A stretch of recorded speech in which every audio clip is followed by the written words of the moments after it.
So if you're working in a business where you have to deal with other people, which is pretty much everything, okay, you could be a salesperson, a real estate agent, an insurance agent, a car salesperson, a software as a service, B2B salesperson, customer service. You can be a business owner, a contractor.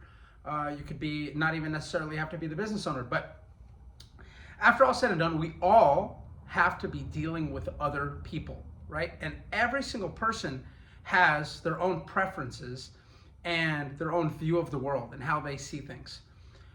For the most part, I'd like to think that everybody that we communicate with throughout the day in our professional lives, at least, that's what really this video about is in the professional realm, is when we're working with other people. So for instance, when I'm working with different contractors, painters, flooring guys, stagers, home inspector, the other realtor, escrow officers, attorneys, the clients, etc., etc. You'd like to think and feel that everybody's goal ultimately is just to get the thing done, just to accomplish the sale of the property in this case, and as smoothly as we can, as quickly as we can, without necessarily having to rush, and just kind of enjoy your time doing it, right? Like just have a pleasant enough time doing it, right? Of course, everybody would rather be somewhere else, right? I love my escrow officer. I love my contractors. I love my clients. A lot of us love each other and enjoy spending time together, but we wouldn't be each other's first choice, right? And that's how it is in the business world. You're not going to be the other person's first choice, and they're not going to be your first choice. So because we're to an extent forced to be working together and all of our goals essentially should be in alignment, now you have to navigate dealing with other people and what's going on in their day and how you can best get things to the finish line in a transaction, in a sale, in a interpersonal conflict, in anything that's happening, how to best get from point A to point B to point Z in the simplest, smoothest, most chill, most friendly way possible. That's my goal every day, whenever I'm dealing with other people, whenever I'm doing anything. And so because of that, I generally have to bury my preferences for things. Not always, but I have to do my best to sometimes bury my preferences for communication, my opinions about things a little bit down in order to accommodate the other person that I'm interacting with, to make things simpler for them.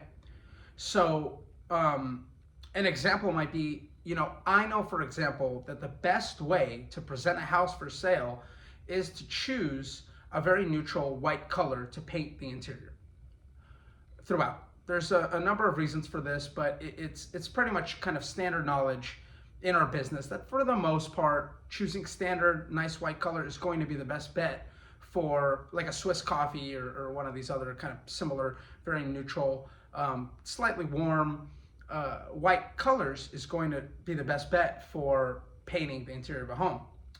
I had a client recently who's making it a point to say, no, this is my preference, my very strong preference, that it needs to be painted in each room this kind of a color scheme, or here's my thoughts about this, and is really being very forceful about it.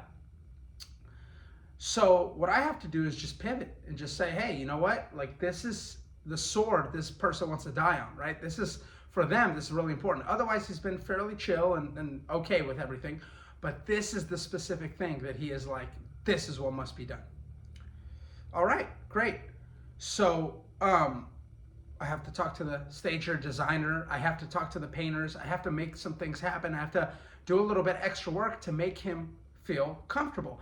This extra work is not going to get the house sold for a higher price. It's not going to make the house sell faster. It's not going to make people like the home more, because they might come in and say, I don't like these paint colors. So doing this extra work on the inside, I think what a waste of time for everybody involved, right? But understanding that you have to navigate with and through other people, sometimes you have to reframe this. And I'm recently reading Scott Adams's book, Reframe Your Brain, and this is an interesting reframe for me. Instead of like, oh God, why is this guy acting all crazy? It's such a waste of time. He doesn't know what he's doing. To, this is a good opportunity for me to practice my patience and my ability to accommodate people, to make them feel better about a very stressful situation. Selling a house is very stressful, right? When a parent passes away and you have to sell that house, it's very, very stressful. So this is my opportunity to navigate, to be able to negotiate certain activities from the stage or designer, from the painter, to be able to do it in a quick way so that the client feels listened to, feels heard, feels in control, knows they are in control, feels good about it.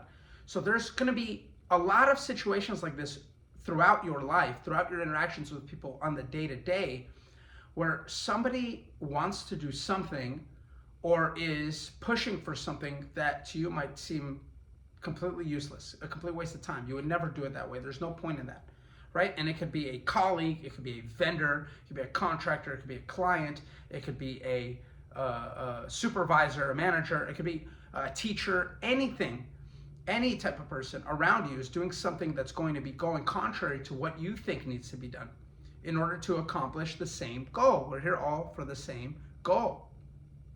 Ideally, not everyone always. There are some really narcissistic, evil, whatever things going on in some people's heads, and maybe that isn't their goal. Maybe their goal is to blow everything up, right? So you have to identify that early, and that's for a different video, is identifying the rare situation where somebody like that exists and how to squash that. But for the most part, understanding that 95+% of people all have the same goal, we just have all our own preferences, and you will be compensated over time.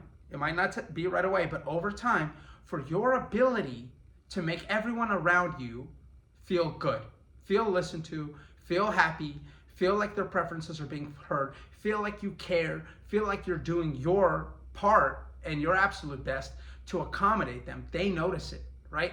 Here's another thing, is that eventually some of these people realize, oh, I didn't need to be pushy with that. I didn't need to care about the paint colors. It's stupid. Look, I went through like 7 homes. None of them have, they're all white in the open houses, in the listings, all 5, 10, $20 million homes. So eventually they may like say like, oh wow, he really like put in this extra effort to just accommodate me, to make me feel good about what's happening without having to, even though it was contrary to what he knew was right, necessarily right there, but, and they may thank you for it later on. So I think that the most highly effective people, right? Win-win-win, Stephen Covey, the most successful people generally are the ones who have this ability to put their ego down, put it to the side, move it away, and instead really focus on the individuals that they're interacting with, identifying everyone's goals, and ensuring that there's alignment with everyone, right? Getting the job done, getting paid, going home to their family, right? Whatever it is, wherever it is, right? And if there's alignment, understanding that people are going to have their preferences, they're going to have their bad days, they're going to have their personality traits, they're going to have their own truth, right? Their own experiences. And identifying those things and being able to accommodate, while at the same time not being a pushover, right? You don't need to be a pushover. If somebody's going to do something completely contrary to what's best for them, right? If you're a doctor and the patient comes in and says, I need to smoke 4 packs of cigarettes a day to feel good, doc, I don't know what to tell you, right? The doctor's not going to say, well, if that's your truth, if that's how you feel, like, I'm here to accommodate. No, it's like, that's bad for you. Check out your lungs. Look at this x-ray. You're not in good shape. This is not good for you. Okay, that's understanding and identifying those things, right? When appropriate. But Not everything is something like that. Not everything is that clear cut and black and white. You might be missing something, right? There might be a situation where somebody is identifying something or telling you something or giving you a strategy for something, and you know in your heart of hearts that that's wrong. But then you do some research and you realize, no, you were wrong, right? What if you fought that? What if you battled at that point? So having humility, eliminating your ego, focusing on learning about the other people, what are their personalities like, what's important to them, what are their goals in every situation, colleagues, clients, superiors, or I don't like superiors, supervisors, and understanding how you can best push the needle forward, move from A to B to C, accomplish the goals, get things done, so that everyone looks back on that experience, that transaction, that sale, that class, that semester, and thinks, wow, that was great. That was like an easy going time of my life that I miss, right? That was a great situation that I miss. And I really appreciate this person making that happen. Thanks so much. Make it a great day.